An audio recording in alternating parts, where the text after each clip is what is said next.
जे birth certificate रुग्णालयात निशुल्क मिळतं त्यासाठीच माझ्याकडून टेबलाखालून 500 रुपये घेतले.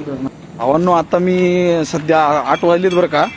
आझादनगरमध्ये आहे, गंगाखेड इथं सध्या आता पाण्याचं वाटप चालू आहे. काल मी एका जिल्हा रुग्णालयामध्ये गेलो होतो बरं का. मराठवाड्यामधला जिल्हा रुग्णालय आहे, पण त्या जिल्हा रुग्णालयाचं किंवा त्या जिल्ह्याचं नाव घेऊन मला तिथली बदनामी करायची नाही.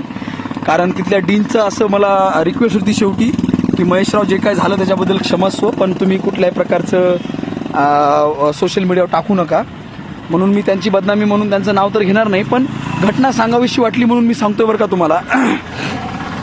झालं काय माहिती आहे का, काल मी त्या रुग्णालयामध्ये माझ्या मुलाचा म्हणजे देवांशचा बर्थ सर्टिफिकेट काढण्यासाठी गेलो होतो.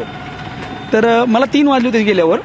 तर तिथला तो अधिकारी मला म्हणला की बाबा 10 ते 2 वाजेपर्यंत आमचा टाईम आहे आणि आता आम्ही देऊ शकत नाहीत.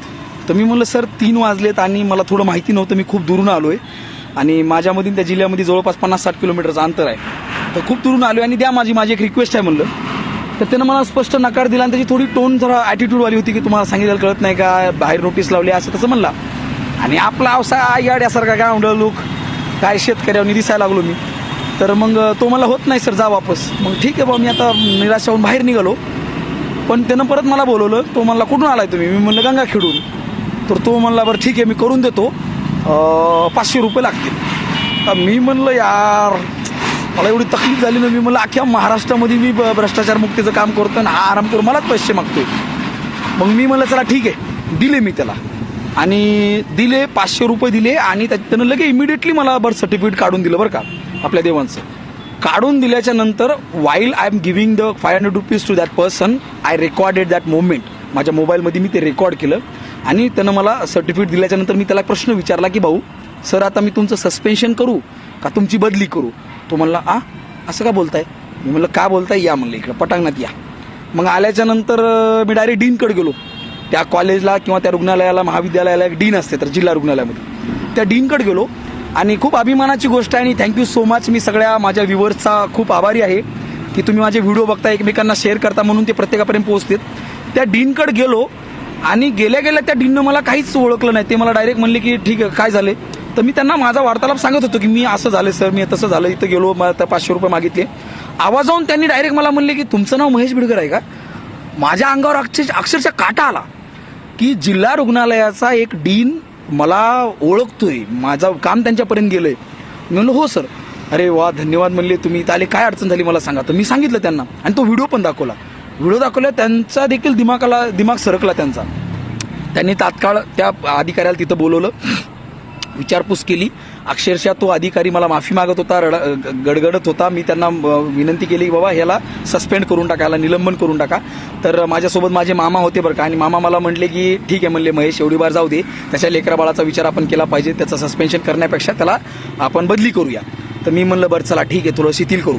त्यानं माझी माफी मागितली, पाय धरले, सॉरी सर म्हणला. आणि मी म्हणलं सर, मी त्याला आता पूर्ण आपली इंग्लिश तर झाडदार, मी एकदम शेतकरी दिसत होतो पण झाडदार त्या सगळ्या पब्लिक समोर इंग्लिश मारली. मी म्हणलं you should shame on yourself, you are holding the government post and you are taking this kind of corruption over here. आणि त्यानंतर थोडासा तो सगळी पब्लिक एकदम शॉक झाली आणि त्यानं मला अपॉलॉजी केली, माझे 500 रुपये रिटर्न पण दिले आणि जो मी अर्ज केला होता मी थोडा शिथिल केला. मी म्हणलं चला निलंबनाच्या जागेवर ह्याला तुम्ही बदली करा. तर बदली करा म्हणलं. ते डीन म्हणले मी तुमचा खूप मोठा फॅन आहे म्हणले, मी तुमचे प्रत्येक व्हिडिओ बघतोय आणि तुमच्या लेवलला, तुमच्या गंगाखेड तालुक्यामध्ये तुम्ही विधानसभा लेवलचे कामं तुम्ही रोखता, बोगस कामं, आणि खूप आम्हाला अभिमान वाटतो तुमच्या गोष्टीचा, या गोष्टीचा की कुठंतरी माणसं आहेत बोलणारे, आणि तुम्ही आमच्या इथला ह्या माणसाचा आमच्या निदर्शनात आणून दिल्याबद्दल तुमचा खूप आभारी आहे म्हणले मी. आणि तुम्हाला एक रिक्वेस्ट आहे की ही गोष्ट तुम्ही सोशल मीडियावर टाकू नका, जेणेकरून आमच्या रुग्णालयाचं एकंदरीतच नाव जाईल किंवा जिल्ह्याचं नाव जाईल. मी त्यांची विनंती मान्य केली आणि म्हणूनच मी तुम्हाला नाव पण नाही सांगणार त्या जिल्ह्याचं. मराठवाड्यातील एक जिल्हा आहे पण एवढं महत्त्वाचं आहे बरं का. तर ठीक आहे, मग त्यांनी तसं केलं आणि चाय पाणी नाश्त्याची व्यवस्था केली आणि म्हणले की पुढच्या हप्त्यामध्ये हा माणूस त्या चेअरवर तुम्हाला दिसणार नाही. मी म्हणलं याला सफाई कामगार म्हणून ह्याची बदली करून टाका. अशी घटना घडली आणि घडल्याच्या नंतर त्यांनी चहा पाणी नाश्ता वगैरे केला आणि जाताना मला सगळ्यांचे नंबर दिले. तिथे 5-6 जणांचे डीनचे असतील, त्यांच्या पीएचे असतील, 2-4 जणांचे नंबर दिले आणि मला म्हणले की बिडकर साहेब वेळात वेळ काढून पुन्हा एकदा आम्हाला भेटायला या आणि आम्हाला आनंदच होईल तुम्हाला भेटून. आणि काही अडचण आली रुग्णालयामध्ये असेल, कुठली हॉस्पिटलाइज इमर्जन्सी असेल तर आम्हाला आवर्जून कळवा, आम्ही तुमची नक्कीच मदत करू. आणि मी देखील त्यांना खूप थँक्यू म्हटलं आणि मला खूप अभिमान वाटला की माझं कार्य कुठंतरी मी एकटा असा बडबडतोय, माझं काम करत करत आता दिवसभर काम केलंय पाण्याची गाडी आता सगळी खाली झाल्या. दिवसभर काम करून एकटाच आपले माझे विचार मांडत राहतो सोशल मीडियावर, एकटाच बडबडत राहतो. पण मला कुठंतरी आनंद झाला की यार हा हे व्हिडिओ माझे जिल्हा रुग्णालय किंवा महाविद्यालयाच्या डीनपर्यंत पोहोचत आहेत. म्हणजे ऑफिसर लोक जे क्लास 1 अधिकारी आहेत ते देखील माझे व्हिडिओ बघतात आणि त्यांना कुठेतरी ॲक्सेप्टन्सी वाटते, त्यांना कुठेतरी बरं वाटते व्हिडिओ बघून किंवा पॉझिटिव्हनेस येते किंवा वाटते. त्याच्यामुळं मला खूप अभिमान वाटला. जय भीम, जय शिवराय, जय मल्हार. पुनः एकदा माझ्या सगळ्या व्ह्युअर्सचा मी खूप आभारी आहे की तुम्ही माझे व्हिडिओ बघता, लाईक करता आणि शेअर करता आणि तुमचा अभिप्राय नोंदवता.